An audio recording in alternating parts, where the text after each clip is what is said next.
গতকালকে ছিল আমাদের বাড়িতে দাওয়াত, আর আজকেই পড়লো আমার বন্ধুর বাড়ির দাওয়াত। আমি দাওয়াত খেতে এবং খাওয়াতে দুটোই পছন্দ করি, তবে রমজান মাস থেকে শুরু করে এই পর্যন্ত শুধু দাওয়াত আর দাওয়াতই পাচ্ছি। মাছ মাংস খেতে আর ভালো না লাগলেও অনিচ্ছাকৃত ভাবেও খেতে হয়। তো চলো দেখি আজকে আমার ফ্রেন্ড কি কি রান্না করেছে। তাদের মেনুতে প্রথমেই ছিল পোলাওর সাথে মাছ ভাজা, আর এটা ছিল বড় রুই মাছের ভাজা। মাছের ভাজাটা একদমই মুচমুচে ছিল, খেতেও কিন্তু এটা খুব দারুণ লাগছিল। পোলাওর সাথে মাছের ভাজাটা খেতে কিন্তু খুবই মজা লাগছিল। তো যাই হোক, মাছের ভাজা দিয়ে খুব মজা করে খেয়ে নিলাম। চলো দেখি এরপর আর কি কি আইটেম রান্না করা হয়েছে। তো এরপর ছিল কক মুরগের রোস্ট আইটেম। আমার সামনে তো রোস্টের পুরো বাটিটাই নিয়ে আসছিল, আর আমি এখান থেকে বেছে একটা লেগ পিস নিয়ে নিলাম। মুরগের রানের অংশ খেতে আমার খুবই ভালো লাগে। আর দেখো চিকেন রোস্ট রান্নাটা কত সুন্দর হয়েছিল, দেখতে খুব ভালো লাগছিল। আমাদের বাড়ির রান্নার মতোই বরাবর ওদের বাড়ির রান্নাও খুব মজা হয়। আমি একটু একটু করে চিকেন রোস্ট খুলে পোলাওর সাথে খুব মজা করে খেয়ে নিলাম, আর মাঝে মাঝে একটু করে লেবুর রস নিয়ে শসা এড করে খেয়ে নিলাম। আর সব মিলিয়ে কিন্তু চিকেন রোস্টটা খেতে সত্যি অনেক ভালো ছিল। তো যাই হোক, চিকেন রোস্ট দিয়ে খাওয়া শেষ করে নিলাম। এরপর ছিল মাছের একটা আইটেম, আর এটা ছিল ছোট মাছের আইটেম। এটা ছিল নদীর কাসকি মাছের ভাজি, আর যেটা আলু দিয়ে রান্না করা হয়েছে। নদীর মাছ তো এমনিতে খেতে খুবই সুস্বাদু, তার উপরে আবার কাসকি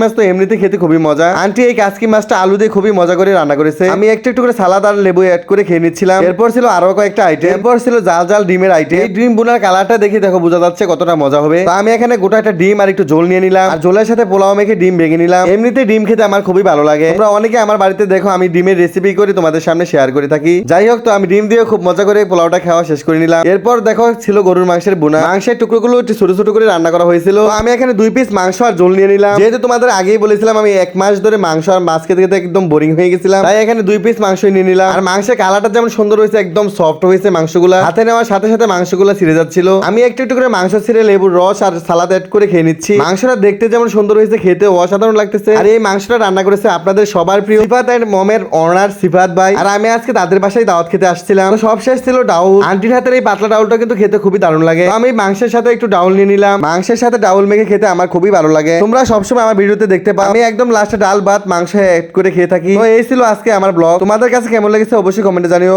ভালো থেকো, আল্লাহ হাফেজ।